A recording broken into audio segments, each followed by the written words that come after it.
করবে না সে তার স্ত্রীকে এখনো ভালোবাসে ভাবতে একটা চাপা নিঃশ্বাস ছাড়লো।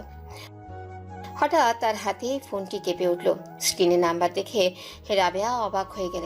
এটা অনুর শাশুড়ির নাম্বার। মাঝে মাঝে এই কথা হতো তাদের। মহিলা বেশি কথা বলতে চাইতেন না, কিন্তু তার কথা শুনে বোঝা যেত সে অনুর যথেষ্ট খেয়াল রাখে। তিনি অসুস্থ হয়ে যাওয়ার পর মিসেস রেহানা প্রায় তার খবর নিতেন। ফোনটা বাজতে বাজতে বন্ধ হয়ে গেল। কয়েক সেকেন্ড পর আবার ফোনটা বেজে উঠল। সে কাঁপা কাঁপা হাতে রিসিভ করলো। ফোনের ওপাশ থেকে ভেসে আসলো কিছু কথা। আসসালামু আলাইকুম আপা, কেমন আছেন? আপনার শরীরটা এখন কেমন? কথাগুলো বেশ মিনমিন করে বলল রাহেরা। কেমন আছেন কথাটা জিজ্ঞেস করতেও কেমন যেন সংকোচ হচ্ছে তার। তার তো অনুর সাথে কিছু কথা বলতে হবে। তার তো ফোন বন্ধ, তাই মার কাছে ফোন করা। সে খবর পেয়েছে অনু তার মায়ের কাছে আছে। রাবেয়া সালামের উত্তর নিল। ওয়ালাইকুম আসসালাম আপা। আপনার ছেলে আমাদের যেমন রেখেছে ঠিক তার থেকেও ভালোই আছি। একটা মেয়ের এই অবস্থায় যখন তার স্বামী তাকে ছেড়ে দেয়, তারপর তার বাবা মা যতটুকু ভালো থাকার কথা তার থেকে অনেক ভালো আছি। আর কিছু শুনতে চান? কি জন্য ফোন করেছেন কিছু বলার থাকলে বলতে পারেন। এই অবস্থা বলতে কি হয়েছে অনু? কি কোনো সমস্যা? আমাকে বলতে পারেন। আমি কালই ওদের ব্যাপারে জানলাম। বিশ্বাস করুন, আমি ওর সাথে যতই কঠোর হই না কেন, আমি মন থেকে অনুকে খুব ভালোবাসি। আমি জানি ও কতটা লক্ষ্মী মেয়ে, কিন্তু আমার ছেলে যে হীরাকে কাজ ভেবে ফেলে দিবে তা আমি জানতাম না। আমি নিজেও ওর বাসা থেকে চলে এসেছি। আমার নিজেরই ঘৃণা হচ্ছে ওর উপর।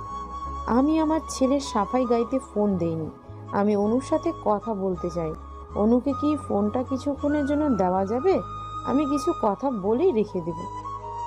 দেখুন, আমার মেয়েটা সবেমাত্র এইসব দুশ্চিন্তা থেকে মুক্ত হয়েছে, নিজেকে তৈরি করার জন্য শক্ত হয়ে দাঁড়িয়েছে। এখন আপনি যদি এই সময় কোনো রকম কথা বলে পুরনো ঘা ফুটিয়ে তোলেন তাহলেও ভেঙে পড়বে। আমি চাই না এমন কিছু হোক। তারপর রাবেয়া তাকে অনুর সিদ্ধান্তের ব্যাপারে খুলে বলে। রাহেরা কথাগুলো শুনে খুশি হয়।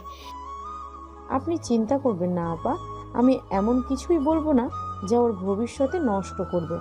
আমি এমন কিছু কথা বলবো যাতে সে আরও শক্ত হয়ে উঠতে পারে। আমি অনুর আরেকটা মা হয়ে তার সাথে কথা বলবো। আর মায়েরা কখনোই সন্তানের খারাপ চাইবে না। আপনি আমার কথা বিশ্বাস করতে পারেন। রাহেলার কথাগুলো রাবেয়ার ভালো লাগলো, তাই সে ডাইনিং রুমে গিয়ে অনুকে ফোনটা দিয়ে বলল। কথা বল। অনু জিজ্ঞেস করলো, কে মা? রাবেয়া কিছু বলল না। সে রুম ত্যাগ করলো। অনু ফোন হাতে নিয়ে নিল। আসসালামু আলাইকুম, কে বলছেন? রাহেলার খুব আফসোস হলো। অনুর মতো একটা মিষ্টি মেয়ে তার দরকার ছিল। তার বড় ছেলের বউও ভালো, কিন্তু একটু বেশি কথা বলে। মেয়েটা তার তুলনায় অনু বেশ শান্তশিষ্ট। কি মিষ্টি করে কথা বলে, মিষ্টি করে সালাম দেয়। আর মেয়েটার সাথে তার ছেলে এমনগুলো সে নিজেও তো কম করেনি। যখন তখন মেয়েটাকে যা তা শুনিয়ে দিয়েছে। ওয়ালাইকুম আসসালাম। জিজ্ঞেস করবো না কেমন আছিস, শুধু এতটুকুই বলবো, নিজেকে এমনভাবে গড়ে তোল যেন কেউ তোর দিকে চোখ তুলে তাকিয়ে কথা বলতে না পারে। সবার কথা উচিত জবাব দিতে শেখ। অন্যের উপর এতই নির্ভরশীল হোস না যে নিজেকেই ভুলে যাস। সবাইকে বুঝিয়ে দে কে কার কতটা যোগ্য।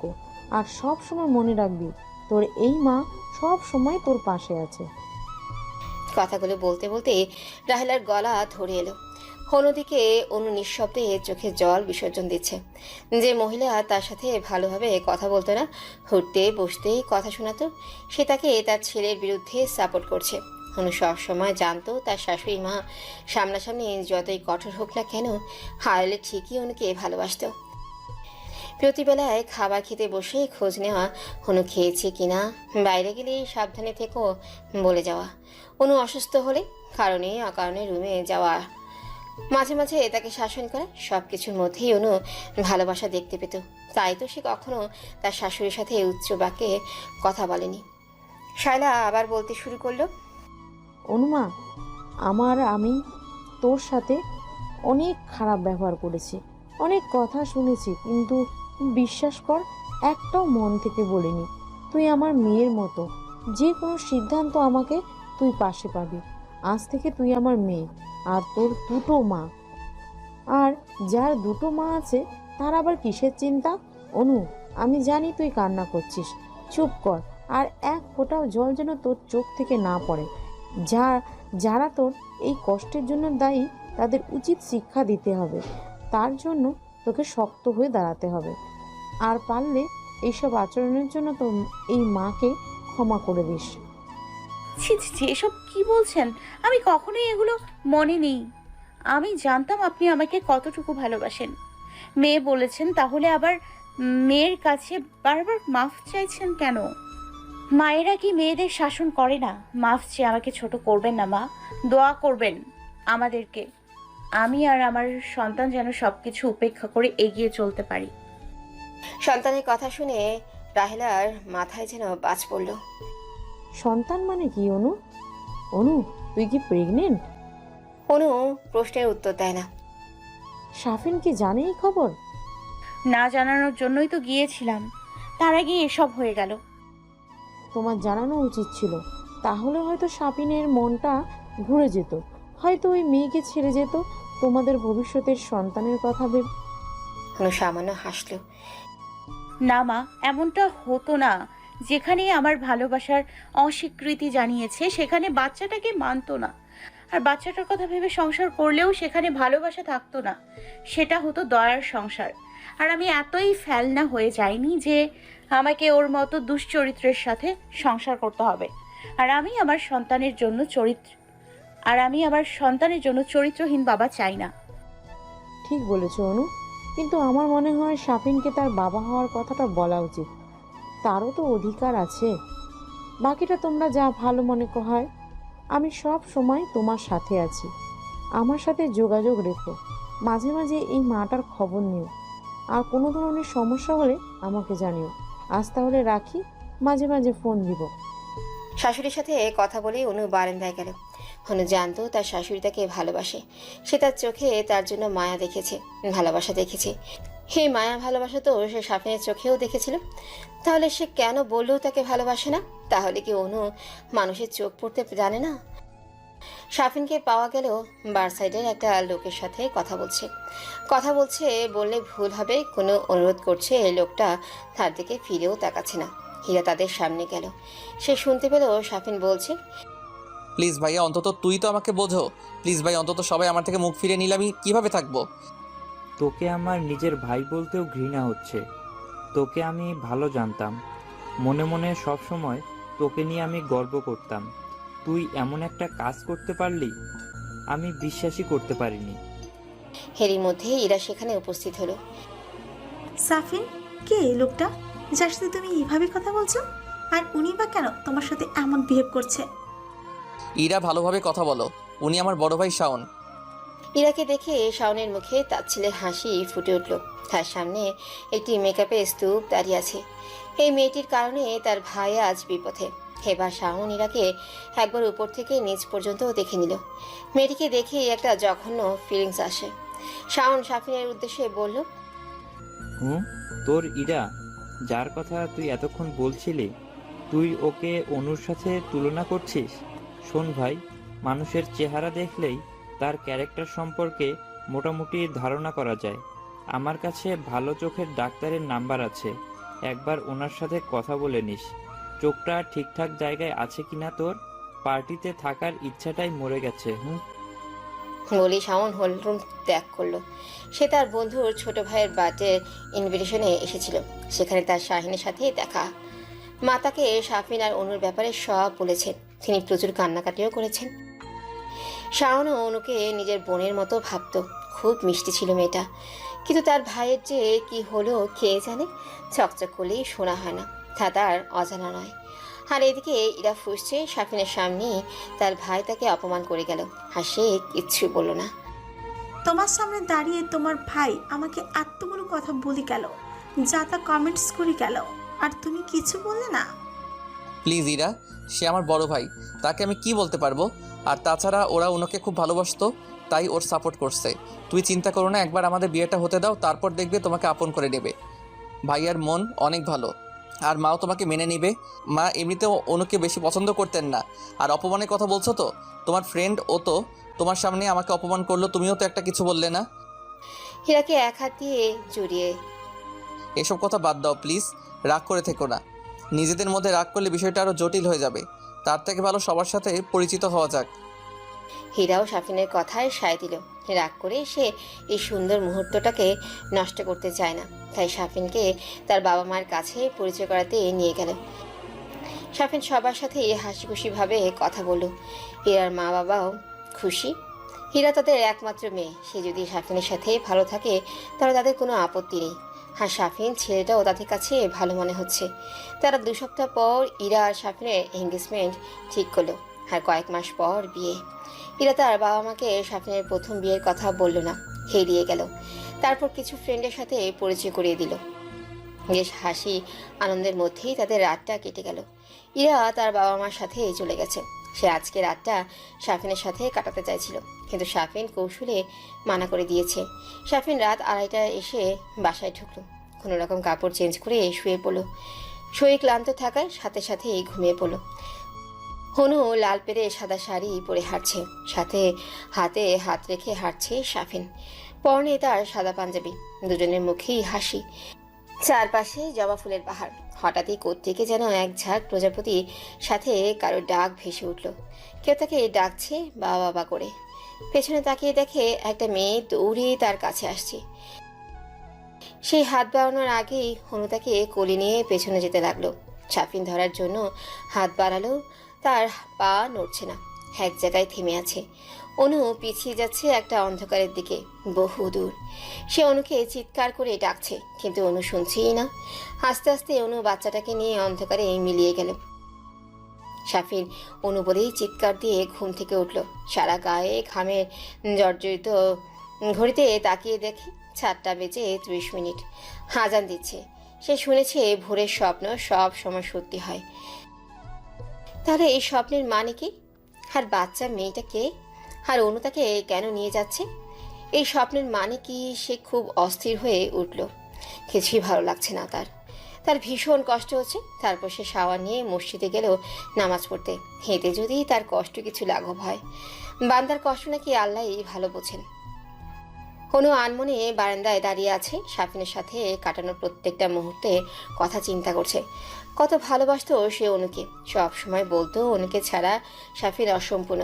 সাফিনকে সম্পূর্ণ করতে হলে অনুকেই চাই। তাহলে এই 3 সপ্তাহে সাফিন খোঁজছিল।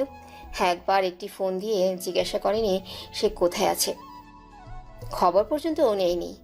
ভালোবাসা নাই ছিল, কিন্তু সামান্য দায়িত্ববোধের কারণে তো একবার ফোন দিতে খবর নিতে পারত। হয়তো এখনও সাফিনকে পূর্ণ করতে হনুর প্রয়োজন নেই। এখন পূর্ণ করার জন্য তার প্রেয়সী এসে গেছে, যে তার যোগ্য ও স্মার্ট। তাই খবর নেওয়া প্রয়োজন মনে করেনি। কথাগুলো মনে করতে চায় না অনু, কিন্তু কীভাবে যেন আপনি মনে এসে পড়ে। যখনই একা থাকে সাফিনের স্মৃতিগুলো তাকে তাড়া করে। কিছু সুখময় স্মৃতি আর কিছু দুঃখের স্মৃতিগুলো চাইলেও সে কোনোদিনও ভুলতে পারবে না। হারিয়ে যাব একদিন আকাশের এক কোণে, ভাবে না আমায় সেদিন খুঁজবে সবখানে। হাসবো সেদিন, ভাসবো তোমার চোখের জলে, সেদিন বুঝবে কি ছিলাম তোমার জীবনে। সকালে ঘুম থেকে উঠে নামাজ পড়ে বারান্দায় দাঁড়িয়ে সাফিনের ভাবনায় মগ্ন থাকা অনুর নিত্যদিনের অভ্যাস হয়ে দাঁড়িয়েছে। কিন্তু সে হয়তো জানে না দূর থেকে কেউ একজন তাকে খুব গভীরভাবে পর্যবেক্ষণ করছে। আর সে কেউ একজন আর কেউ না সাফিন নিজেই। সাফিনের বাসা থেকে ওদের বাসা খুব বেশি দূরে না, প্রায় 30 মিনিটের রাস্তা। ভোরের স্বপ্ন দেখার পর সাফিন অস্থির হয়ে পড়েছিল হনুকে দেখার জন্য। নিজের মনকে আর আটকে রাখতে পারল না সে। অস্থির মনটাকে শান্ত করার জন্য হলেও হনুকে এক নজর দেখার প্রয়োজন। সকাল থেকে এই মনটা তাকে দেখার জন্য হাঁকুপাকু করছে। তাই 19-20 না ভেবেই নামাজ পড়ে রওনা দেয় ওদের বাসার উদ্দেশ্যে। সেদিন সাদাতের সাথে দেখেই সে ধারণা করেছিল হনু তার বাবা মার বাসায় আছে। 5:30টার সময় সাফিন ওদের বাড়ির সামনে পৌঁছায়। হনুদের বাড়িটা খুব বেশি বড় না হলেও মোটামুটি বড় বলা যায়। দোতলা বাড়িটি। দোতলায় পূর্ব দিকে রাস্তার পাশে অনুর ঘর। ঘরের লাগোয়া একটি বারান্দা আছে। সেখানে তারা কত রাত নির্ঘুম কাটিয়েছে। সাফি নিচে দাঁড়িয়ে থাকতো, হনু বারান্দায় দাঁড়িয়ে তার সাথে ফোনে কথা বলতো লুকিয়ে লুকিয়ে। একবার তো ধরা পড়ে গিয়েছিল, তারপর তাকে বেশ কিছুদিন ঘর থেকে বের হতে দেয়নি, বারান্দাও লক করে দিয়েছিল অনুর বাবা। সাফি নিজেকে আড়াল করে এমন জায়গায় দাঁড়ায় যেখান থেকে অনুর ঘরের বারান্দাটা স্পষ্ট দেখা যাবে। অনুর এক নজর দেখতে পাওয়াও কম কি। সাফিনের অপেক্ষার অবসান ঘটিয়ে প্রায় 20 মিনিট পর অনু বারান্দায় দাঁড়িয়ে আকাশের দিকে মুখ করে অনু কি যেন ভাবছে, আবার বিড়বিড় করে কি যেন বলছে। সাফিন কিছুই শুনতে পাচ্ছে না। এখন তার আকাঙ্ক্ষাটা আরো বেড়ে গেল, তার অনুর সাথে কথা বলতে ইচ্ছে হচ্ছে, কিন্তু কিভাবে বলবে। সে একবার অনুকে ভালোভাবে লক্ষ্য করলো। পরনে সাদা রঙের একটি সালোয়ার কামিজ, চুলগুলো ছাড়া এলোমেলো হয়ে আছে, ঘুম থেকে ওঠার কারণে চোখগুলো ফুলে আছে। অনুকে বিয়ের পর হাড় সালোয়ার কামিজ পরতে দেখা যায়নি, বেশ চিকন হয়ে গেছে দেখলেই বোঝা যায়, কিন্তু চেহারায় যেন লাবণ্যতা বেরিয়েই চলছে। হঠাৎ যেন অনু খুব সুন্দর হয়ে গেছে। অনু আপন মনে কিছুক্ষণ বিড়বিড় করে বারান্দা থেকে চলে গেল। ওর চলে যাওয়া দেখে সাফিন ধ্যান ভাঙল। সে চাইলেও অনুকে একবার ডাকতে, যেন এখনই চলে না যায়, কিন্তু পরবর্তীতে আবার চুপ হয়ে গেল। সে আরও কিছুক্ষণ অপেক্ষা করলো অনু বারান্দায় আসে কিনা দেখার জন্য, কিন্তু তাকে আসতে না দেখে বাধ্য হয়েই বাড়ির দিকে রওনা দিল। সময় নষ্ট করলে চলবে না, অফিসে যেতে হবে। সামনের সপ্তাহে ইরা আর তার এঙ্গেজমেন্ট, তখন তার ছুটির প্রয়োজন। এখন ছুটি নিলে পরবর্তীতে আর পাওয়া যাবে না। সাফিন বাসায় গিয়ে অফিসের উদ্দেশ্যে রওনা দিল। সেখানে ইরার সাথে দেখা হলো, কিছুক্ষণ কথাবার্তা বলে যার যার কাজে মনোযোগ দিল। লাঞ্চ আওয়ারে ইরা যেন অপেক্ষা করছে সাফিন। অন্যদিন হলে ইরা অপেক্ষা করত, তারপর একসাথে লাঞ্চ করত। তারপর সে বেরিয়ে পড়ে ইরাকে খুঁজতে, কিন্তু কেবিনে তাকে পাওয়া গেল না, তাই সে একাই লাঞ্চ করে নিল। লাঞ্চ আওয়ারে 10 মিনিট ওভার হওয়ার পর হীরা ডেস্কে এলো। সাফিন তার কাছে জিজ্ঞেস করল এতক্ষণ কোথায় ছিল। হঠাৎই সাফিনকে সামনে দেখে হীরা হকচকিয়ে গেল। লাঞ্চ আওয়ারে কই ছিলা? তোমার জন্য অপেক্ষা করছিলাম। হীরা চোখ লুকিয়ে জবাব দিল, এই তো সামনে একটা আর্জেন্ট কাজে গিয়েছিলাম। কি এমন একজন কাজ ছিল আমাকে বলে যেতে পারলে না? আমাকে বললে আমি হেল্প করতাম, একসাথে লাঞ্চ করতাম। তুমি কি আমাকে ছেঁড়া করছো সাফিন?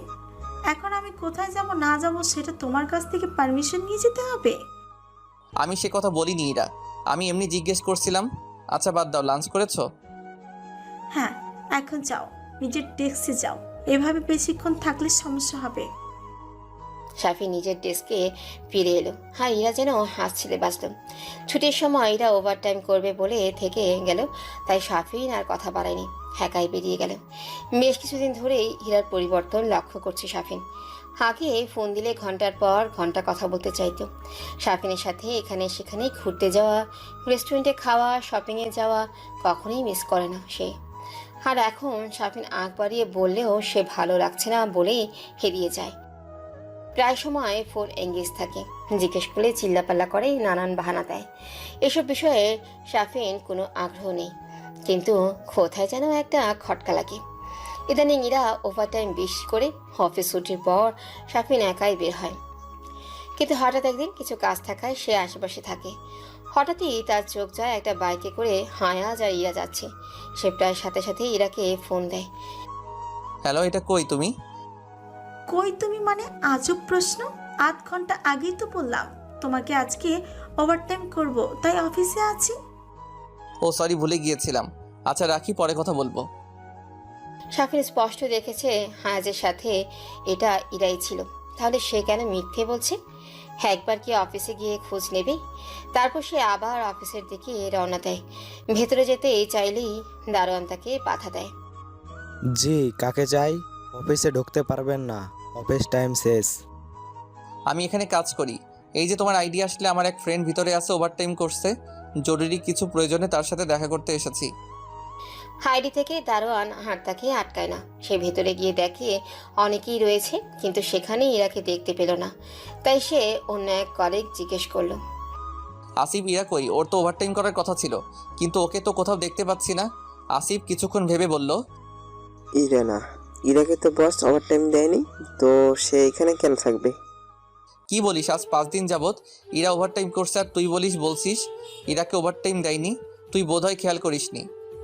দিলে তো জানতামই। আমি দেখলাম ইরা একটা ছেলের সাথে বাইকে করে চলে যেতে। প্রায় প্রতিদিনই তো যায়। কখন বের হয়? অফিস ছুটি হওয়ার ঠিক 10 মিনিট পর। ধন্যবাদ দোস্ত, আজ তাহলে আসি, পরে কথা হবে। শাফিন ভাবনায় পড়ে যায়। হীরা তাকে এতদিন মিথ্যা কথা বলে আসছে। সে আজের সাথে প্রতিদিন অফিসের পরে বেরিয়ে যায়, আর তাকে মিথ্যে বলে কেন? সে কি কখনোই তার স্বাধীনতায় হস্তক্ষেপ করেছে? শাফিন তো বন্ধু বান্ধবদের সাথে দেখা করতে বা আড্ডা দিতে তাকে নিষেধ করেনি, তাহলে কেন লুকোচুরি? শাফিনকে খুঁজে বের করতেই হবে। পরের দিন যথাসময়ে অফিস ছুটি হয়। রীতিমতো ইরা শাফিনকে ওভারটাইমের কথা বলে বিদায় করে, কিন্তু শাফিন নিচে অপেক্ষা করে থাকে কখন ইরা নামবে। সবার ছুটির প্রায় 10 মিনিট পর ইরা ফোনে কথা বলতে বলতে নিচে নেমে আসে। 1-2 মিনিটের মধ্যেই হায়াজ একটা বাইক নিয়ে আসে, আর ইরা তাকে পেছন থেকে চেপে ধরে বাইকে উঠে পড়ে। ইরাকে ফলো করার জন্য শাফিন তার বন্ধুর থেকে একটা বাইক নিয়ে এসেছে। তার মন বলছে কিছু করাটা অন্যায়, কিন্তু আবার এটাও বলছে অন্তত ডাউট ক্লিয়ারের জন্য হলেও ফলো করা উচিত। 7-5 ভাবতে ভাবতেই শাফিন ইরাদের পেছনে যাওয়া শুরু করলো। তাদের বাইক একটা রেস্টুরেন্টের সামনে থামালো। এটা তার আর ইরার প্রিয় রেস্টুরেন্ট। হীরা আয়াজকে নিয়ে রেস্টুরেন্টে ঢুকলো এবং প্রাইভেসির জন্য একটা কর্নারের টেবিলে বসলো। শাফিন তাদের পিছু পিছু একটা টেবিলে বসলো, যেখান থেকে তাদের দেখা যায় রেস্টুরেন্টে হালকা আলো জ্বলছে। আর সে হালকা আলোয় শাফিন দেখতে পাচ্ছে এই দুজন ছায়ামূর্তি একে অপরকে আলিঙ্গন করে আছে এবং আস্তে আস্তে আরো গভীরে যাচ্ছে। বাকিটুকু দেখার মতো শক্তি শাফিন জোগাতে পারল না। দ্রুত রেস্টুরেন্ট ত্যাগ করলো। সে বিশ্বাস করতে পারছে না এরা তাকে এভাবে ধোকা দিল। সে তার জন্য অনেকে ছাড়লো, আর 1 সপ্তাহ পর তাদের এঙ্গেজমেন্ট। সে কিভাবে এই কাজ করতে পারলো? না, তার সাথে কথা বলতেই হবে। সব কিছু মিটমাট করেই আগাবে সে। তা জানতেই হবে এরা কি চায়। পরের দিন অফ থাকায় সে ইরাকে বাসায় আসতে বলল, কিন্তু সে আসতেই নারাজ। তার গুরুত্বপূর্ণ কাজ আছে বলে এড়িয়ে যেতে চাইল, তবুও শাফিন জোর করলো। শাফিনের সাথে না পেরে হীরাকে আসতে হলো। ইরা বাসায় হাজির হলো সকাল 10টায়। তা কি খবর, কেমন চলছে দিনকাল? আজকাল তো দেখি আমাকে মনেই পড়ে না। তোমায় আমি ফোন না দিলে ফোন দাও না, খোঁজ খবর নাও না, কোথাও ঘুরতে যাওয়া হয় না। সামনের সপ্তাহে আমাদের এঙ্গেজমেন্ট। তোমার তো কোনো এক্সাইটমেন্ট দেখতে পাচ্ছি না। তুমি সত্যি কি আমাকে বিয়ে করতে চাচ্ছ তো? এগুলো কি ধরনের হিয়ালি কথা সাফিন? আর বিয়ে করতে চাইবো না কেন? একটু ঝামেলা আছি অফিসে, ব্যস্ত, কাজের চাপ বেশি, তাই তোমার সাথে বেশি কথা হয় না, বাইরে যেতে পারি না। তার মানে এই না যে আমি তোমাকে বিয়ে করতে চাই না। শাফিন ইরার 2 হাত নিজের হাতে নিল। ইরা, আমি আজকে তোমাকে কিছু কথা বলবো। আগে আমার সম্পূর্ণ কথা শুনবে, তারপর কথা বলবে। রাগ করতে পারবে না, কারণ আমি কোনো কিছু প্রমাণ ছাড়া করি না। ওকে, আমাকে প্রমিস করো। কি এমন কথা বলবে যে আমাকে প্রমিস করতে হবে? ওকে যাও, রাগ করবো না, বলো কি বলবে। তারপর শাফিন তাকে গত 2 দিনের ঘটনা বলে ও ইরা এসব কিছুই সরাসরি অস্বীকার করে। কিন্তু পরবর্তীতে শাফিন আসিফের কথা রেকর্ডিং রেস্টুরেন্টে ঢোকার সময় আয়াজ আর ইরার ছবি দেখায়। তারপর আর কোনো রাস্তা না পেয়ে ইরা সব স্বীকার করে। প্লিজ সাফিন, আমাকে মাফ করে দাও। আমি চাইনি তোমার সাথে এমন করতে, কিন্তু কিভাবে যেন আমি ওর কথা এসে যায়। সে আমাকে বলে তুমি আমার যোগ্য নও। তুমি তুমি ডিভোর্সি। তুমি নাকি বিয়ের পর আমাকে অনুর মতো করে মারবে, বকবে, আমার সব স্বাধীনতা কেড়ে নিবে। আমি যেন তোমার সাথে সব সম্পর্ক শেষ করে দিই। তারপর আস্তে আস্তে আমি ওর সাথে ক্লোজ হয়ে যাই। কিন্তু বিশ্বাস করো, আমি তোমাকেই ভালোবাসি সাফিন। আমি তোমাকে ছাড়া বাঁচতে পারবো না। আমাকে এবারের মতো মাফ করে দাও। আর হবে না, প্লিজ আমাকে আর একটা সুযোগ দাও। শাফিনও ইরাকে মাফ করে দেয় আর আয়াজের সাথে যোগাযোগ করতে নিষেধ করে দেয়, আর ইরাও সব মেনে নেয়। তারপরে আবার সব কিছু আগের মতোই হয়ে যায়। অফিসে যাওয়া, ইরার সাথে লাঞ্চ, ছুটির পর ইরাকে বাসায় পৌঁছে দাও, আর রাতে অনুর বাড়ির রাস্তায় দাঁড়িয়ে থাকা। 1 সপ্তাহ পর, এই 2 সপ্তাহ শাফিন প্রতিদিন রাতে অনুর বাড়ির সামনে দাঁড়িয়ে থাকতো। সকালে চলে যেত, মাঝে মাঝে অনুকে রাতেও দেখা যেত, আবার মাঝে মাঝে শুধু সকালে। তার অভ্যেস যেন একদিনই খারাপ হয়ে গেছে। অনুর ঘুমো ঘুমো চেহারাটা দেখা তার নেশা হয়ে গেছে। আজ তার এঙ্গেজমেন্ট, আর তাই হয়তো আর আশা হবে না ভেবেই চলে যেতে নেবে। হঠাৎই সে সাদাতকে দেখলো বাড়ির ভেতরে যেতে, হাতে কিছু কাগজপত্র। সে ভাবলো বাইরে অপেক্ষা করা যায়, সাদাতকে অনুর থেকে দূরে থাকতে বলতে হবে। তাই সে অপেক্ষা করতে লাগলো। 1 ঘন্টা পর সাদাত বের হলো। যেই সেদিকে এগোবে পেছনে হনুকেও বেরোতে দেখলো।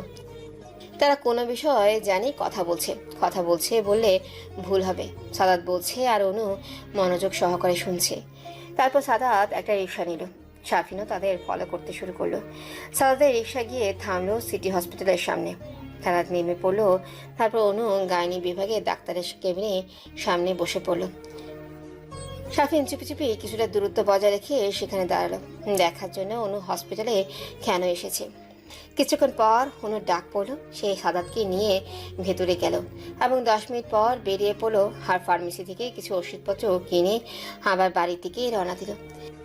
শাফিন প্রথমে ফার্মেসিতে গেল জিজ্ঞেস করতে অনু কিসের ওষুধ কিনেছে। সেখান থেকে জানা গেল কিছু ভিটামিন ও আয়রন ট্যাবলেট নিয়েছে। সে সঠিক তথ্য নেওয়ার জন্য কেবিনে গেল এবং পিয়নকে কিছু টাকা দিয়ে ঢুকলো। তারপর ডক্টরকে জিজ্ঞেস করলো, আসসালামু আলাইকুম ম্যাম, আমি শাফিন আহমেদ। কিছুক্ষণ আগে যে পেশেন্ট কেবিনে আসলো তার হাজবেন্ড। আসলে আমার ওয়াইফ 2 মাস যাবত আপনার কাছে আসে কিন্তু আমাকে বলেছে না তার কারণ কি। আপনি কি কাইন্ডলি একটু বলবেন অনুর কি কোনো সমস্যা হয়েছে? শাফিন কৌশলে জিজ্ঞেস করলো যেন ডক্টর সব তথ্য দিয়ে দেয়। শাফিনের কথা শুনে ডক্টর জবাব দিল। আপনি কোন পেশেন্টের কথা বলছেন? শাফিন অনুর পুরো নাম বলল। ও, অনুর কথা বলছেন আপনি? কেন আপনি জানেন না অনু আপনাকে বলেনি ও প্রেগনেন্ট? আপনার ওয়াইফ 3 মাসে প্রেগনেন্ট আর আপনি জানেন না? কেমন হাজবেন্ড, বইয়ের খোঁজ খবর রাখেন না। অনুর শরীরে প্রচুর ভিটামিনের অভাব আর রক্তশূন্যতায় ও আছে। আর প্রচুর চিন্তা করে মেয়েটাকে দেখে রাখবেন, ডেলিভারির সময় নয়তো সমস্যা হবে। মা ও বেবি দুজনকে লাইফের রিস্ক। অনু প্রেগনেন্ট কথাটা শুনে শাফিন আকাশ থেকে পড়ল। তার চোখ থেকে 2 ফোঁটা জল, অবাধ্য জল গড়িয়ে পড়ল। সে বাবা হতে যাচ্ছে আর অনু একবারও তাকে বলার প্রয়োজন মনে করেনি। এত বড় কথাটা সে কিভাবে লুকালো? তার কি অধিকার নেই তার বাচ্চার কথা জানার?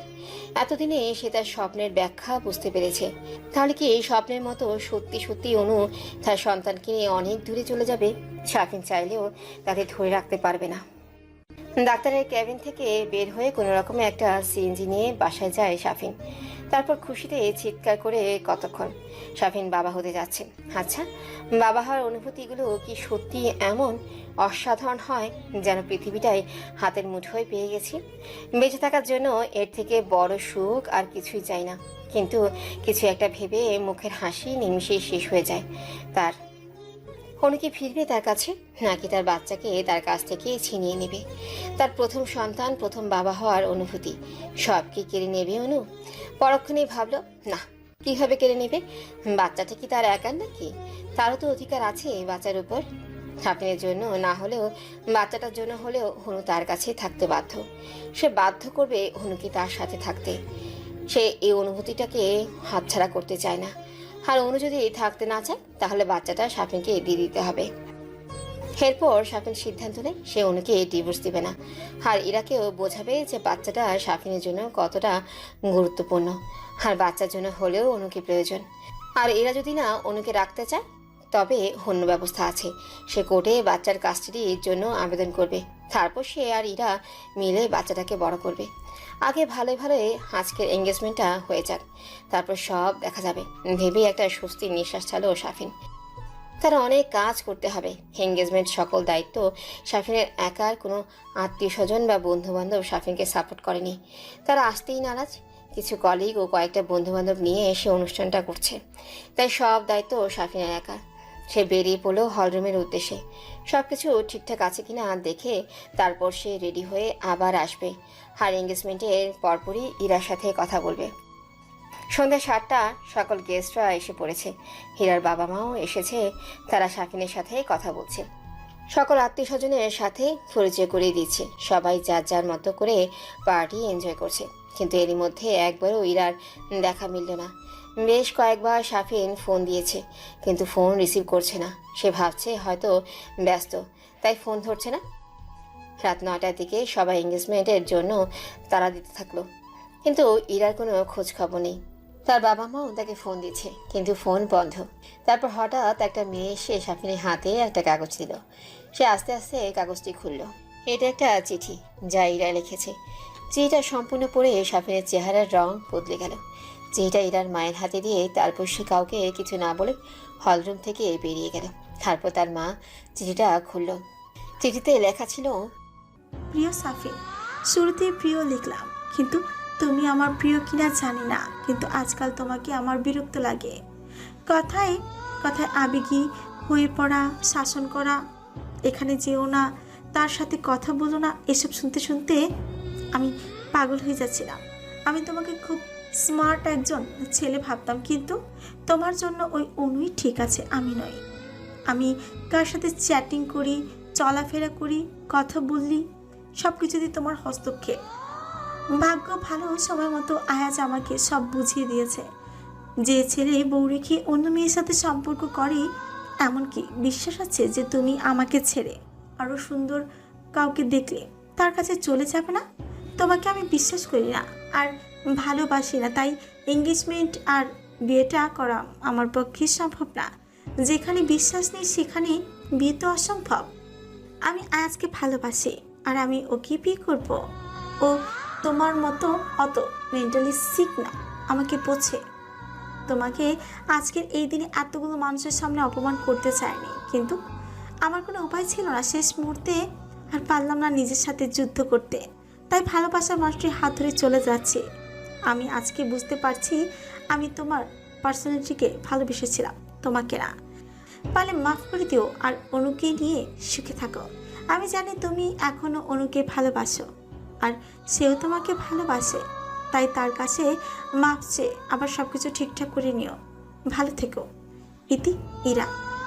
সম্পূর্ণ চিঠিটা পড়ে তার বাবা মা স্তব্ধ হয়ে গেল। তার মেয়ে একটা বিবাহিত পুরুষকে বিয়ে করতে যাচ্ছিল। এই ছেলের আগেও একটা স্ত্রী আছে জেনেও এত অধঃপতন হয়েছে, তার শেষ পর্যন্ত একটা পবিত্র সম্পর্ককে নষ্ট করলো তাদের মেয়ে। ভাবতেও অবাক লাগছে। তার ইরাকে কখনো কোনো কিছুর জন্য বাধা দেয়নি, সব সময় স্বাধীনভাবে চলাফেরা করতে দিয়েছে। তাই বলে এই মেয়ে এত নিচে নামবে তারা ভাবতেও পারেনি। আজ এতগুলো মানুষের সামনে শুধু সাফিনকে না, তার বাবা মাকেও অপমান করলো সে। বাসায় পৌঁছে সাফিন কোনো রকম দরজা লাগিয়ে চিৎকার করে কান্না করতে শুরু করলো। কার জন্য সে কান্না করছে জানে না, শুধু এতটুকুই জানে যার জন্য সে অনুকে ঠকালো, অনুর গায়ে হাত তুলো, এমনকি তাকে ডিভোর্স দিতে যাচ্ছিল। তার বাবা হওয়ার সংবাদ থেকে বঞ্চিত হলো, আর সেই তাকে একা ফেলেই চলে গেল। তাকে বিশ্বাস করে না বলে। কি দোষ করেছিল সে তো ইরার সব কথাই মেনে নিয়েছে, যখন যা বলেছে তাই করেছে। কখনো তো স্বাধীনতায় হস্তক্ষেপ করেনি, কোনো কিছুর জন্য জবাবদিহিতা করেনি।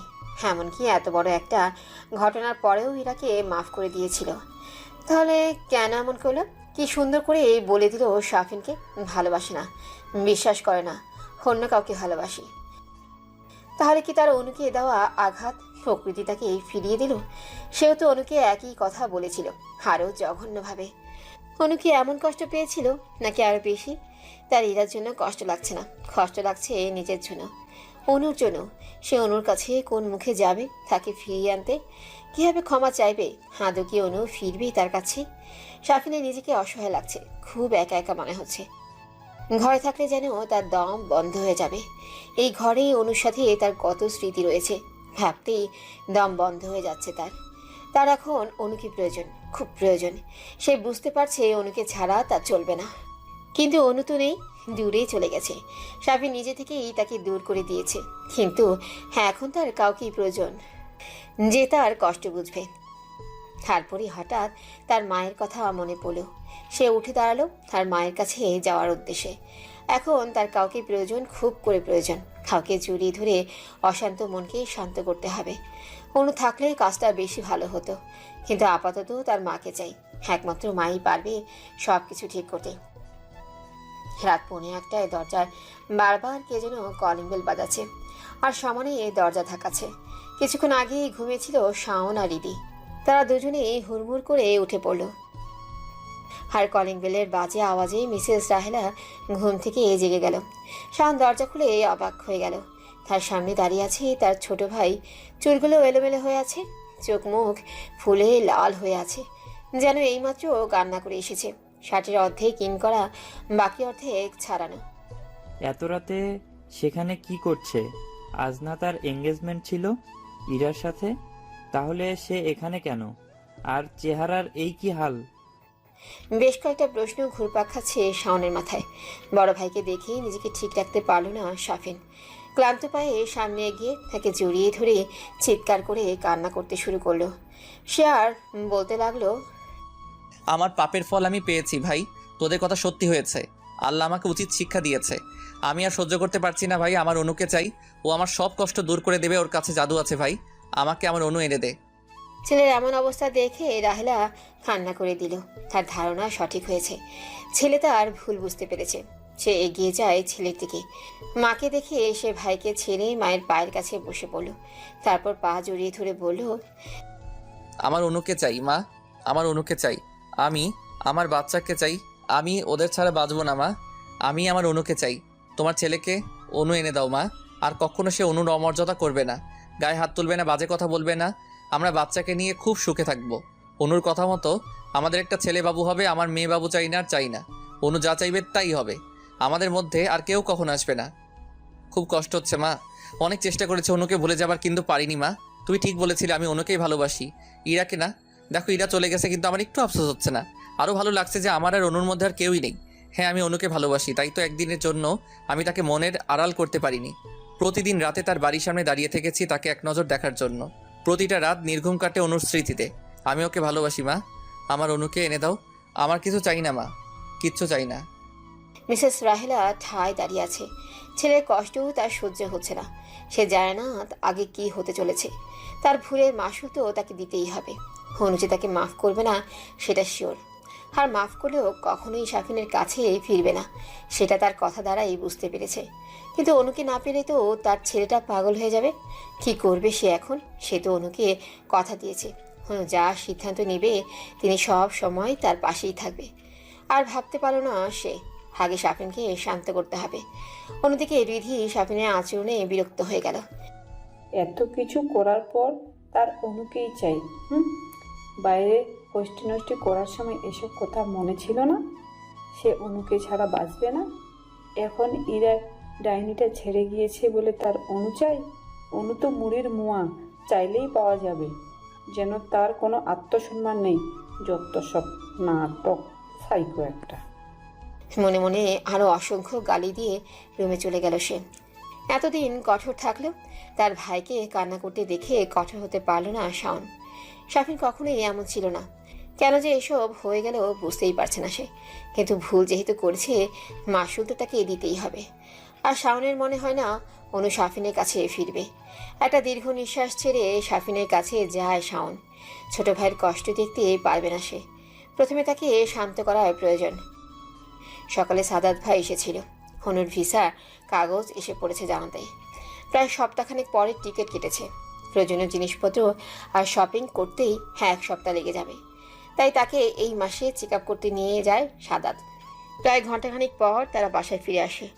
আর অনুর ভিসা আসার খুশিতে বাসায় একটা ছোটোখাটো পার্টি দেয় অনুর মা, মিসেস রাবেয়া, সাথে সাদও আছে। সাদাত অনুর সাথে তার পড়াশোনার ব্যাপারে ডিসকাস করছে। অনুদা মনোযোগ সহকারে শুনছে। হ্যাঁ, গাতে উপদেশ দিচ্ছে, ঠিকমতো খাবি, ঠিকমতো ঘুমাবি, প্রপার রেস্ট নিবি, প্রতিদিন ফোন করবি, সবার সাথে কথা বলবি, টাইম মতো ওষুধ খাবি, বেশি রাত জেগে থাকবি না, কান্না করতে পারবি না, আরও গাদা গাদা উপদেশ। অনু সেগুলো খুব মনোযোগ সহকারে শুনছে, মাথা দোলাচ্ছে আর তার করা শাসন দেখে মিটমিটি হাসছে। সাদাতের সাথে প্রয়োজনীয় কথা শেষ করার পর সে সাদের কাছে গেল। অনুকে দেখে হ্যাঁ গাদা প্রশ্ন ছুড়ে দিল সাদ। ব্যাপারটা দুটোই এক, একটা প্রশ্ন করতে করতে মারে, আরেকজন উপদেশ দিতে দিতে মারে। অনু পড়েছে বিশাল ঝামেলায়। ফিমনি আমাদের প্রিন্সেস কফি দুনিয়াতে আসবে, আমি তার সাথে খেলা করব। তোমাকে কে বলেছে আমাদের প্রিন্সেস হবে? প্রিন্সও তো হতে পারে নাকি? বাবাই তো বললো আমাদের একটা প্রিন্সেস হবে, তারপর আমি বড় হলে প্রিন্সেসকে বিয়ে করব। আর এখন সারাদিন প্রিন্সেসের সাথে খেলবো। ও শুধু আমার প্রিন্সেস হবে, আর কারো না। ও বাবা, প্রিন্সেস হবে নাকি প্রিন্স হবে তারই খবর নেই, আর সে বড় হয়ে বিয়ে অবধি চলে গেছে। আরে বাবা, তুমি দেখো আমাদের প্রিন্সেসই হবে, আর আমি তার সাথে খুব খেলা করব। তারপর বিয়ে করে পুতুলের মতো করে সাজিয়ে রাখবো। বাবা বলেছে তো, আর বাবা যাই বলে তাই সত্যি হয়। অনু হেসে দিল তার পাকা পাকা কথা শুনে। তারপর সে সাদাতের কাছে গেল। সে কিছু কাগজপত্র ঘাটাঘাটি করছে। কি করছেন সাদাত ভাই? কোনো সমস্যা আপনাকে বেশ চিন্তিত লাগছে। আর বলিস না, মাথা থেকে একটা আপদ বিদায় করব বলে ভেবেছি, তাই আপদরা যেন তাড়াতাড়ি বিদায় হয় সেই কাজই করছি। অনু বুঝতে পারলো সাদাত ভাই তাকে নিয়ে মজা করছে। হাই সে তাকে পাত্তা না দিয়ে সাদাতকে জিজ্ঞেস করলো, তুমি কি আমার সাথে যাবে? হ্যাঁ, তোকে পৌঁছে দেওয়ার জন্য। পৌঁছে দিয়ে সব কিছু ঠিকঠাক করে চাচু আর চাচির সাথে কথা বলে পরেই আসবো। না হলে দেখা যাবে তুই বেশি আদরে আদরে বাঁদর হয়ে গেছিস, আর খাওয়া দাওয়া নিজের খেয়াল রাখা সব গোলাই গেছে। দায়িত্ব যখন নিয়েছি পূরণ করে তবেই ছাড়বো।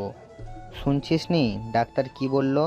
তোর শরীরে প্রচুর ভিটামিনের অভাব আর রক্তশূন্যতা আছে। তোর তো নিজের প্রতি কোনো ধ্যানই নেই, তাই আমাকেই সব করতে হবে নাকি? সাদাতের কথাগুলো হনু মুগ্ধ হয়ে শুনছে। লোকটা কি সুন্দর করে কথা বলে, সব কিছু মজার ছলে হুড়িয়ে দিলেও বেশ প্রয়োজনীয় কথা তার মধ্যে বলে ফেলে। এই যে দায়িত্বের কথাটা, সে শাফিনের দায়িত্ব ছিল জেনেও শাফিন সৌজন্যতার খাতিরেও খোঁজ নেয়নি। আর এই যে সাদাত ভাই সামান্য কথা দিয়ে সব কিছু নিঃস্বার্থভাবেই করে যাচ্ছে। উনিকে মেন্টালি সাপোর্ট দিচ্ছে, আবার নিজ দায়িত্বে দূর দেশে চেনা মানুষের কাছে রেখে আসছে। আজকালকার আপন ভাইয়েরাও এরকম করে না, যতটুকু না সাদাত তার মামাতো ভাই হয়েই করছে। সেই লোকটার কাছে চিরকৃতজ্ঞ থাকবে। বেশ হাসি তামাশার মধ্য দিয়ে রাতটা কেটে গেল তাদের। সাদাত আর সাদ রাতে বাসায় চলে গেল, কিন্তু কে জানতো কালো অতীতগুলো হনুর জীবনে আবার হানা দিবে, সব কিছু এলোমেলো করে দিতে। প্রতিদিনের মতোই সকালে নামাজ পড়ে বারান্দায় গেল অনু। এখনো পূর্বের আকাশে সূর্য উঁকি দেয়নি, চারিদিকে হালকা আলো ছড়িয়ে আছে। সে আকাশের দিকে তাকিয়ে শাফিনের চিন্তায় মগ্ন। হঠাৎ তার চোখ গেল সামনের রাস্তার দিকে। কেউ একজন তার দিকে তাকিয়ে আছে এক ধ্যানে। তাকে চিনতে বেশি বেগ পেতে হলো না অনুর। রাস্তায় শাফিন দাঁড়িয়ে আছে। হঠাৎ অনুর কলিজার পানি শুকিয়ে গেল। শাফিন এখানে কি করছে? সবেমাত্র সবকিছু গুছিয়ে এগিয়েছিল সে, তাহলে এখন সেখানে কেন এসেছে? সবকিছু এলোমেলো করতে? হাত দাঁড়িয়ে থাকতে পারল না সে। সবেমাত্র সবকিছু গুছিয়ে এগিয়েছিল সে, তাহলে এখন সেখানে কেন এসেছে? সবকিছু হেলেমেলে করতে? হাত দাঁড়িয়ে থাকতে পারল না সে। দৌড়ে ঘরের মধ্যে ঢুকে গেল, বারান্দার দরজা লাগিয়ে দিল, চিৎকার করে কাঁদতে শুরু করলো। অন্যদিকে অনুর ঘরে যাওয়া দেখে শাফিন তাকে ডাকতে শুরু করলো, কিন্তু অনেক ফিরেও তাকালো না। হঠাৎ অনুর কান্নার আওয়াজ শুনে অনুর মা ঘরে দরজা ধাক্কাতে লাগলো। মাত্র নামাজ পড়ে উঠেছিল সে। আচমকা অনুর কান্নার আওয়াজ শুনে সে তাড়াতাড়ি অনুর রুমে গেল। অনুমা, কি হয়েছে তোর? কান্না করছিস কেন? দরজা খোল, কি হয়েছে আমাকে বল। অনু, দরজা খোল মা। কিন্তু অনু দরজা খুলো না। এবার রাবিয়া খাতুন গেল ঘাবড়ে। সে তাড়াতাড়ি গিয়ে ঘর থেকে অনুর রুমে চাবিটা নিয়ে এলো। অনুর বাবা নামাজে গেছেন, তাই যা করার তাকেই করতে হবে। দরজা লকটা খুলে কোনো রকম অনুর কাছে গেল। অনুর কাঁধে হাত রাখতে অনু ঘুরে মাকে জড়িয়ে ধরল। অনুর মাও কান্না করে দিল। কি হয়েছে মা? কান্না করছিস কেন? বাজে স্বপ্ন দেখেছিস? এমন করে কান্না করলে তো বাচ্চার সমস্যা হবে। আর কান্না করে না, আমাকে বল কি দুঃস্বপ্ন দেখেছিস? অনু সারা শরীর কাঁপছে। সে শুধু মুখ দিয়ে উচ্চারণ করলো, শাফিন, সে ফিরে এসছে, আমাকে ডাকছে। ও বারান্দায় মা। ও কেন এসছে মা? ভালোই তো ছিলাম আমি মা, ওকে আমার চোখের সামনে থেকে চলে যেতে বলো। হঠাৎ নিচ থেকে অনুর বাবার আওয়াজ শোনা গেল। সে কাউকে ধমকাচ্ছে। সে অনুকে নিয়ে উঠে দাঁড়ালো, তারপর বাইরে বেরোলো। দেখা যেন কি জন্য সাত সকালবেলা অনুর বাবা চেঁচাচ্ছেন, কিন্তু নিচে নেমে যা দেখলো তার জন্য তারা মোটেও প্রস্তুত ছিল না। শাফিন, হ্যাঁ শাফিন বাবার পায়ে ধরে আকুতি মিনতি করছে। প্লিজ বাবা, শুধু একবার আমি অনুর সাথে কথা বলবো। ওর সাথে একবার দেখা করব বাবা, নইলে আমি মরে যাব বাবা। আমি আপনার কাছে ভিক্ষা চাইছি, অনুকে আমার কাছে ফিরিয়ে দিন। কোন সাহসে তুমি আমার বাড়িতে এসো? আমার মেয়েকে হেনস্থা করেছো। আর কি মনে করো তুমি নিজেকে? এত কিছুর পরও আমি তোমাকে অনুর সাথে দেখা করতে দিব? সবে মাত্র সবকিছু থেকে বের করতে পেরেছি মেয়েটাকে। তুমি এসেছো সাথে কথা বলতে, ওর সাথে দেখা করতে কোন অধিকারে? এক্ষুনি চোখের সামনে থেকে চলে যাও, আর কখনো যেন তোমাকে বাড়ির আশেপাশে না দেখি। প্লিজ বাবা এমন করবেন না, আমাকে একটা সুযোগ দিন, আমি আর অভিযোগের সুযোগ দেব না। আমাকে অনু ফিরিয়ে দিন, আমার বাচ্চাকে আমার কাছে ফিরিয়ে দিন, বাবার কাছ থেকে তার সন্তানকে কেড়ে নেবেন না। কিসের বাবা? তোমার বাবা হওয়ার কোনো যোগ্যতাই নেই। তোমার মতো চরিত্রহীন লোকের সাথে আমি আমার মেয়েকে দেব না, আর না দেব তার অনাগত সন্তানকে। তোমাকে ভালো মানুষ ভেবেছিলাম, তাই মেয়েকে তোমার সাথে রেখেছিলাম, কিন্তু তুমি কি করলে? পরকীয়া করে আমার মেয়েকে মেরে ঘর থেকে বের করে দিলে। তুমি আর এমন করবে না তার কি ভরসা আছে? তোমাকে আমি বিশ্বাস করি না। ভালোই ভালো এখান থেকে চলে যাও, নইলে আমি হাত তুলতে বাধ্য হবে। তোমার গায়ে হাত তুলতে আমার ঘৃণা হচ্ছে। আমি সব কিছুর জন্য মাফ চাচ্ছি বাবা, আপনার যত ইচ্ছা আমাকে মারুন, আমার কোনো সমস্যা নেই, কিন্তু আমাকে একটা সুযোগ দিন। আমি অনুর অমর্যাদা করব না, আমি আমার পরিবার ফেরত চাই বাবা। এসবের মধ্যে অনুর মা রাবেয়া আর অনু একদম নীরব দর্শক। তার মেয়ের জীবনে কেন এমন হচ্ছে? শাফিন তাকে ছেড়ে দিয়েছিল, তাহলে কেন আবার ফিরে এসেছে? যখন দেখলো শাফিনকে কোনোভাবেই থামানো যাচ্ছে না, সে অনুর শাশুড়ির নাম্বারে ডায়াল করলো। ছেলেকে শান্ত করে রুমে রেখে এসে ছেলের চিন্তা করতে করতে কখন যে চোখ লেগেছিল বুঝতেই পারেনি সে। হঠাৎ করে এই ফোনের রিংটোনে আওয়াজ শুনে ঘুম ভেঙে গেল। ঘড়ির দিকে চোখ পড়তেই দেখলো 6টা বাজে। হ্যাঁ, তো সকালে কে ফোন দিল? ফোনের নাম্বার দেখেই বুঝতে পারলো কোনো সমস্যা হয়েছে। সে তাড়াতাড়ি রিসিভ করতে শোনা গেল, হ্যালো আপা, সাত সকালে আপনার ছেলে বাড়ির সামনে এসে পাগলামি করছে, কোনোভাবেই তাকে থামানো যাচ্ছে না। এদিকে অনু কান্না করতে করতে অস্থির হয়ে যাচ্ছে। দয়া করে আপনার ছেলেকে এখান থেকে নিয়ে যান, নইলে একটা না একটা কেলেঙ্কারি হয়ে যাবে। আমরা পুলিশ ডাকতে বাধ্য হব। আমার ছেলে মানে? শাফিন? শাফিন তো এতক্ষণ ঘরে ছিল, তাহলে কখন গেল সেখানে? আমি কিচ্ছু জানি না আপা, আপনার ছেলে পাগলামো শুরু করে দিয়েছে, প্রচুর চেঁচামেচি করছে অনুকে নিয়ে যাবার জন্য। তাড়াতাড়ি কিছু করুন, আপনার ছেলেকে নিয়ে যান। রাখি। রাহেলা হতভম্ব হয়ে বড় ছেলের রুমের সামনে দরজা নক করলো। কয়েকবার নক করার পর সাউন্ড জেগে গেল। কি হয়েছে মা? এত সাত সকালে ডাকাডাকি করছো কেন? কিছুক্ষণ আগেই তো ঘুমালাম। শাওন বাবা, শাফিন অনুদের বাড়ির সামনে গিয়ে ঝামেলা করছে, তুই তাড়াতাড়ি যা, ওকে বুঝিয়ে শুনিয়ে বাসায় নিয়ে আয়। আল্লাহই জানে আমার ছেলেটার কি হবে। বলেই মনে করে কেঁদে উঠল। এদিকে অনুর মা সাত সকালে এসব ঝামেলা দেখে সাদাতকে ফোন করলে। ফোন পেয়ে সে 10 মিনিটের মধ্যে বাসায় চলে আসলো। এসে দেখলো শাফিন এক প্রকার ঝামেলা বাঁধিয়ে দিয়েছে হনুর বাবার সাথে। হনুকে নিয়ে যাবার জন্য জোরাজোরি করছে। হনুর মা আপাতত হনুর সাথেই আছে। হনুর কান্না থেমে গেছে। সাদাত প্রায় ধাক্কা দিয়ে শাফিনকে সরিয়ে দিতে যাচ্ছে, কিন্তু শাফিন যেন বদ্ধ উন্মাদ হয়ে গেছে। কোনো কিছুই তার গায়ে লাগছে না। সাদাতের সাথে এক প্রকার গন্ডগোল বেঁধে গেল। এরই মধ্যে শাফিনের ভাই শাওন ও তার মা পৌঁছে গেল হনুদের বাসায়। চুপ সবাই চুপ। হঠাৎ অনুর আওয়াজে শাফিন শান্ত হয়ে গেল। সে অনুকে দেখে একটা মিষ্টি হাসি দিয়ে এগিয়ে যেতে লাগলো। সাদাত বাধা দেওয়ায় অনু ইশারায় নিষেধ করে দিল। শাফিন অনুর ঠিক সামনে গিয়ে ওর হাত ধরতে চাইলেই অনু হাত সরিয়ে নিল। শাফিন কিছুই মনে করলো না, সে তার তৃষ্ণা মেটাচ্ছে। কতদিন পর সে অনুকে এত কাছ থেকে দেখতে পারছে, এটাই কম কিসে। এবার অনু কথা বলল, কি চাই? কেন এসছো এখানে? অনু শাফিনকে তুমি বলে সম্বোধন করাতেই কিছুটা অবাকই হলো, কারণ এই 2 বছরে অনুকে হাজারবার বলেও তুমি করেই বলতে পারিনি। তুমি করে বলতে বলেই সে একটা কথাই বলতো। তুমি কথাটা কেমন যেন পর পর লাগে। আপনি আমার কাছে ভালো লাগে। যেদিন আপনি আমার পর হয়ে যাবেন সেদিন থেকে আপনাকে আমি তুমি করে বলবো। তাই শাফিন আর কথা বাড়ায়নি। শাফিনের কাছেও অনুর মুখে আপনি ডাকটা সব থেকে মধুর ডাক মনে হতো, কিন্তু আজকে অনু তাকে তুমি করে বলছে। তাহলে কি অনু তাকে পর করে দিয়েছে? হ্যাঁ, পরই তো সে নিজেই অনুকে পর করে দিয়েছিল, তাই অভিমান তো হবেই। কিন্তু এইবার অভিমান ভাঙতেই তার বেশ কাঠখড় পোড়াতে হবে। এবার সে খুব বেশি আঘাত দিয়েছে অনুকে। ভাবতেই মুচকি হাসলো সে। কি হলো, কথা বলছো না কেন? কেন এসছো এখানে? কি চাই? শাফিন হকপটে বলে দিল, তোমাকে। তোমাকে চাই আমার। কেন আমাকে কেন চাই? আমার মতো সেকেলে আনস্মার্ট পরনির্ভরশীল একটা মেয়েকে কেন চাই তোমার? আমার তো যোগ্যতাই নেই তোমার সাথে থাকার। তুমি নিজে আমাকে তোমার লাইফ থেকে দূর করে দিয়েছো, তাহলে এখন কেন ফিরে এসছো? আর তোমার ইরা কই? শাফিন হতাশ কণ্ঠে বলল, ইরা নেই, চলে গেছে। সে অন্য কাউকে ভালোবাসে। ও, এরা চলে গেছে, তাই এখন আমার প্রয়োজন। আবার যখন আমার থেকে ভালো অন্য কাউকে পাবে তখন আবার এভাবে ছেড়ে চলে যাবে। আর তুমি ভাবলে কি করে এত কিছুর পর আমি তোমার কাছে ফিরবো? আমাকে কি তোমার মানুষ মনে হয় না, খেলার পুতুল ভাবো? আমাকে যখন চাইবে ছুঁড়ে ফেলবে, আবার যখন চাইবে কাছে টেনে নেবে।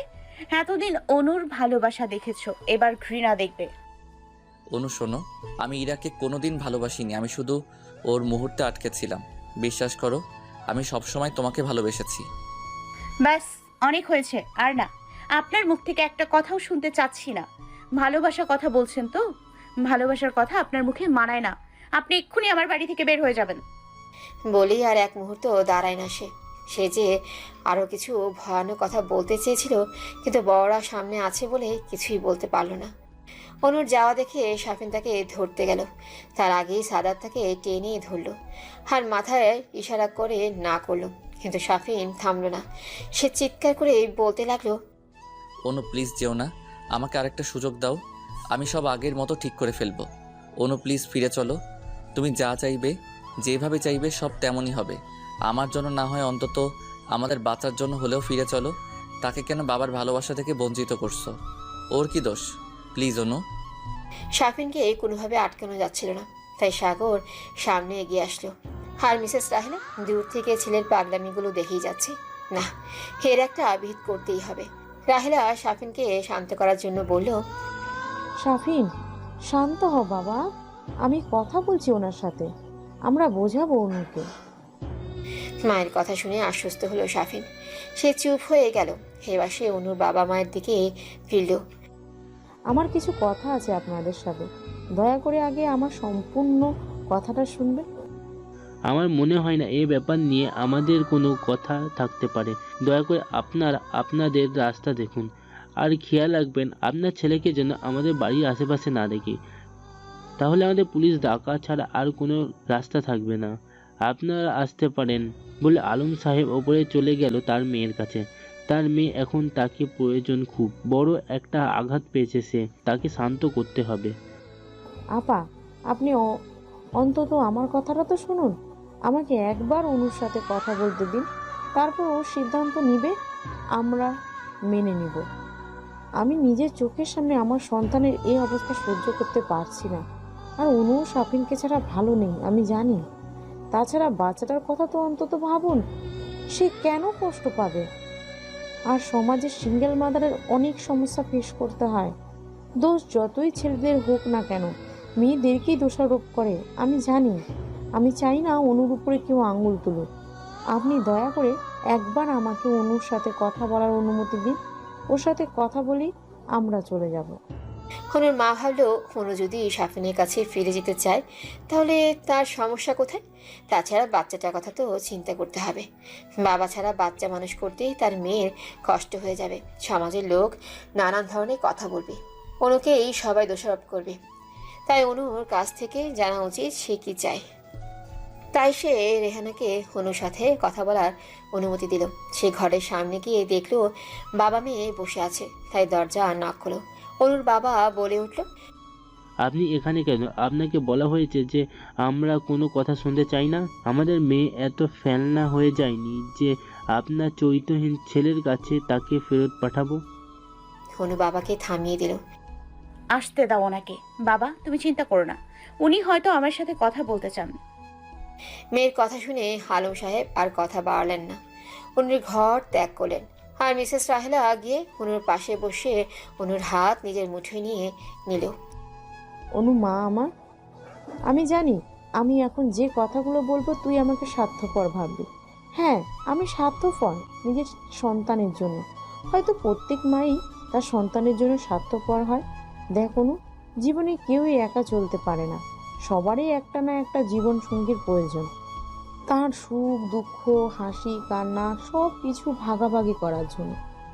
আমার ছেলেটার তোকে প্রয়োজন। সে তোকে অসম্ভব ভালোবাসে। আর পুরুষ মানুষ একটু একটু এসব করেই। ওকে এবারের মতো মাফ করে দে অনু, তোরা আবার আগের মতো হয়ে যা। আর তাছাড়া একবার বাচ্চাটার কথা তো ভাব, সে কেন বাবা থাকতে এতিমের মতো বড় হবে? তারও তো বাবার প্রয়োজন। আমার ছেলেটাকে মেনে নে অনু। শাশুড়ির কথাগুলো শুনে অনু একটা তাচ্ছিল্যের হাসি আসলো। আপনি প্রমাণ করে দিলেন মা, শাশুড়ি কখনোই মা হয় না। যদি আজকে আমার জায়গায় আপনার মেয়ে থাকতো, তাকে কি শাহিনের মতো ছেলের হাতে তুলে দিতেন? আর জীবন একা চলার কথা বলছেন তো? কে বলেছে আমি একা? আমার পাশে আমার বাবা মা আছে, আমার সন্তান আছে। আর কি চাই বেঁচে থাকার জন্য? আর একটা কথা কি জানেন মা, ভালোবাসার মূল ভিত্তি হচ্ছে বিশ্বাস।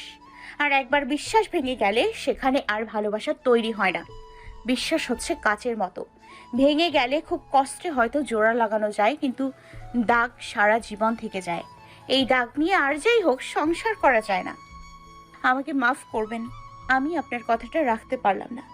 কথাটা বলেই অনু উঠে যাচ্ছিল, কিন্তু আগে শাহিনের মা অনুকে আটকে দিল। অনু, আজ এই মা তোর কাছে হাত পাতছে, আমার ছেলেকে ফিরিয়ে দিস না। ও মরে যাবে, তোকে ছাড়া বাঁচবে না। ওকে একটা সুযোগ দে অন্তত, বাচ্চাটার জন্য একটা সুযোগ দে। অনু হাত ছাড়িয়ে নিল আমার পক্ষে সম্ভব না বলে আর দাঁড়ালো না। সে ওয়াশরুমে গিয়ে দরজা আটকে দিল। তার প্রচুর কান্না পাচ্ছে, কিন্তু তাকে তো ভেঙে পড়লে চলবে না, শক্ত হয়ে দাঁড়াতে হবে। তাকে তো সাফিনের অপমানে করা জবাব দিতে হবে। সবাইকে জানিয়ে দিতে হবে যে ভালো থাকার জন্য কোনো সঙ্গীর প্রয়োজন নেই। সে একবার বিশ্বাস করে ঠেকেছে, হার না। এইবার তো ও সামনে নিয়েছে, পরের বার হয়তো মরেই যাবে। সারা ঘর সমানে পায়চারি করছে সাফিন। একবার ঘরে যাচ্ছে, আবার সিঁড়ির কাছে যাচ্ছে। কখন মা আসবে সে অনুর খবর নিতে পারবে, এই আশায় আর চিন্তায় অবসান ঘটিয়ে তার মা এলো। কিন্তু তার চোখ মুখ ফ্যাকাশে দেখাচ্ছে। তার বুকটা ধক করে উঠল। তাহলে কি মা অনুকে মানাতে পারেনি? না না, মা তাকে বলেছে অনুর সাথে কথা বলবে, আর মা কিছু বললে অনু তা কখনোই অমান্য করবে না। সে জানে, তাই কৌতূহল ধরে রাখতে না পেরে সে জিজ্ঞেস করলো, মা, কথা হয়েছে? তোমাদের কি বলেছে অনু? ও আমার কাছে ফিরবে বলেছে, তাই না? আমি জানতাম ও তোমার কথা ফেলতে পারে না, ও ঠিক চলে আসবে।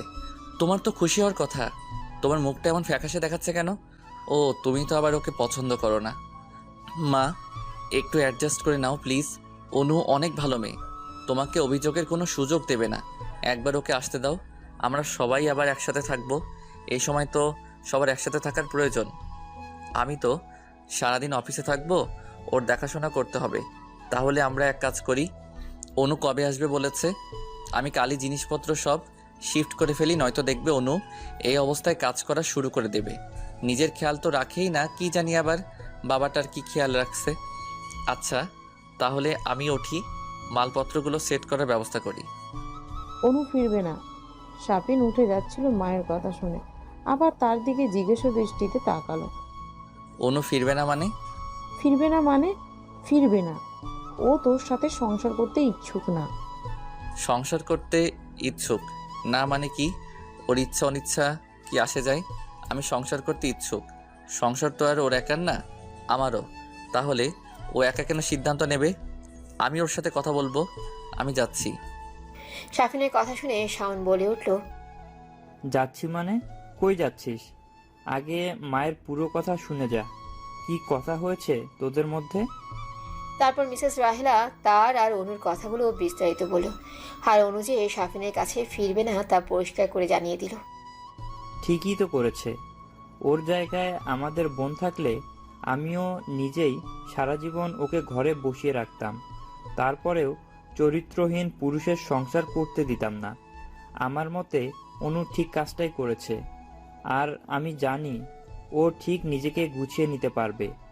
আর মা, তুমি বা কিভাবে এসব কথা অনুকে বলতে পারলে? এতদিন তো ঠিক মেয়ে মেয়ে করছো, এখন ছেলের অভিনয় দেখেই পর করে দিলে। অনু যদি তোমার মেয়ে হতো তাহলে কি পারতে তাকে সাফিনের মতো লোকের কাছে ফেরত পাঠাতে?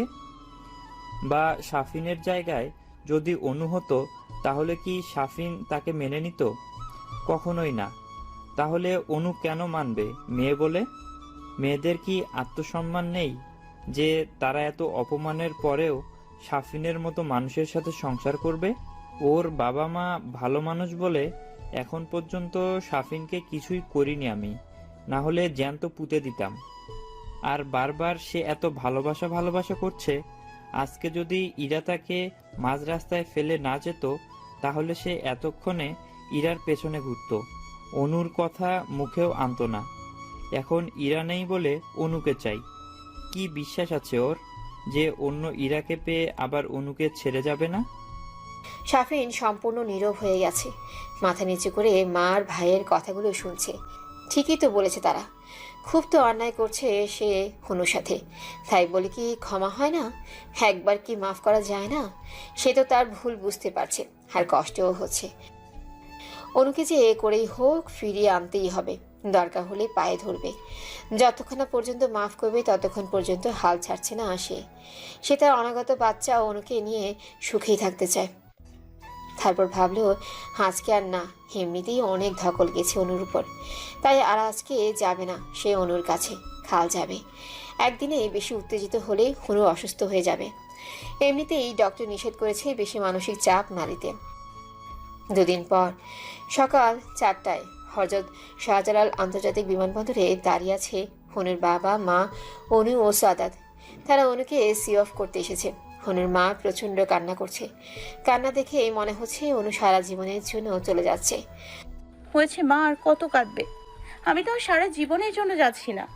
তুমি এমন করে কাঁদলে আমি কি যেতে পারবো? আমারও তো কষ্ট হচ্ছে। কই, আমি তো কাঁদছি না।